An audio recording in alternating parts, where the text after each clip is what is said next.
बिस्मिल्लाहिर्रहमानिर्रहीम। अल्हम्दुलिल्लाह आज रोज़नामा आवाज़ डिंगा की 6ठी सालगिरह है। यहाँ पे हमने रोज़नामा आवाज़ डिंगा टीम के हमरा मिलकर सालगिरह का केक काटा। इन 6 सालों के दौरान हमारी टीम को बहुत ज़्यादा मुश्किलात का सामना करना पड़ा और सहाफ़त के असूलों के मुताबिक हमने अपनी यहाँ पे जितनी भी कारकर्दगी थी उसको दिखाने की कोशिश की।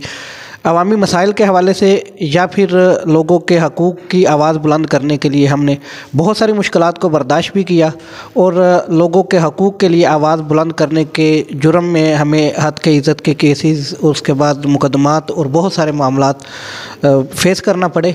लेकिन अल्लाह ताला के हुज़ूर सुरखरू हैं कि हमने अपने ज़मीर के मुताबिक सहाफ़त के असूलों के ऐन मुताबिक अपने किरदार को अदा करने की पूरी कोशिश की और इंशाअल्लाह आइंदा भी अपना ये किरदार भरपूर तरीके से अदा करके अवामी मसाइल को उजागर करते रहेंगे और इदारों की कारकर्दगी के हवाले से अवामी नुमाइंदगान को इनकी निशानदेही भी करते रहेंगे और इस हवाले से अपना भरपूर किरदार अदा करके मस्बत और तामीरी सहाफ़त को फ़रोग़ देंगे।